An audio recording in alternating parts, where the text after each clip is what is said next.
Bonjour à tous, bienvenue dans ce flash. Ce flash s'ouvre avec des images fortes. Abstenez-vous si vous êtes sensible. Le passage de 2012 à 2013 ne s'est pas fait en beauté en Côte d'Ivoire.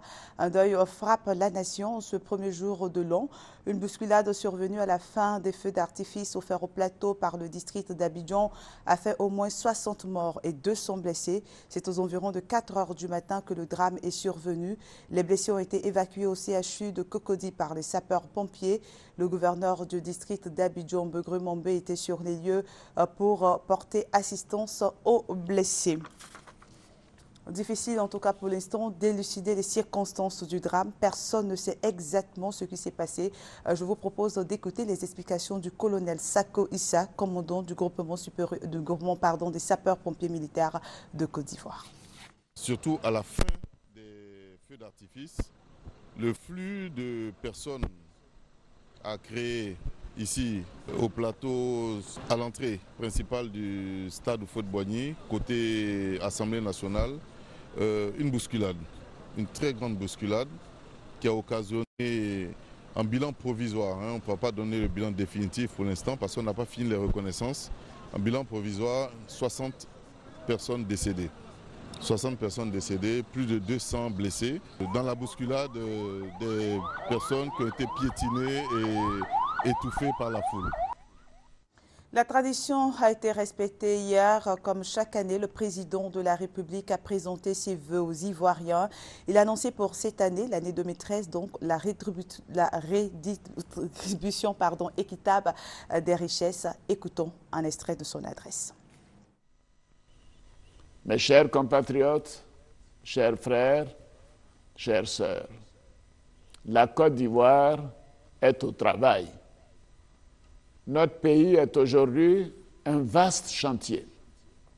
Routes, autoroutes, ponts, hôpitaux, écoles, infrastructures diverses voient le jour et sont visibles de tous.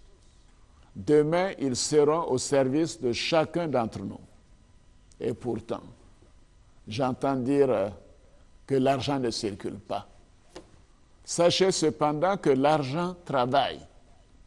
Et c'est grâce à cet argent qui est au travail que chaque jour, la construction d'un pont progresse, qu'un grand axe routier voit le jour, que pour la première fois depuis notre indépendance, une ville comme Doropo, dans le Zanzan, a de l'eau courante, que nous venons d'ouvrir la vanne qui alimentera toute la ville de Mans en eau potable, que Bouna a de l'électricité 24 heures sur 24.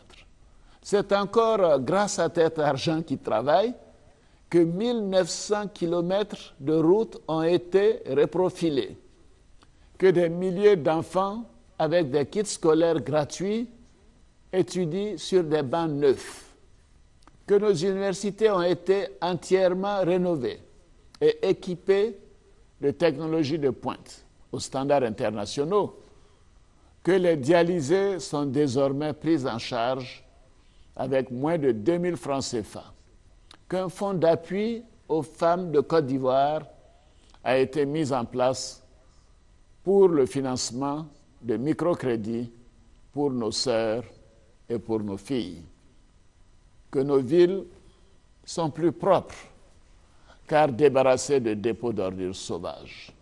Nous poursuivrons nos efforts d'amélioration des services publics dans les secteurs de l'eau, de l'électricité, de l'éducation, des routes, avec notamment le renforcement du programme présidentiel d'urgence qui passera à 125 milliards de francs CFA en 2013. À l'étranger, la Centrafrique a passé la fin de l'année dans la peur, la terreur sur tous les habitants de Bangui. Les rebelles de Séléka menacent d'entrer à Bangui. Ils veulent prendre la ville de Damara, dernier verrou à 80 km de Bangui, et demandent le départ du président centrafricain François Bozizé. C'est ici que s'arrête ce flash. Merci de l'avoir suivi. Rendez-vous à 13 h.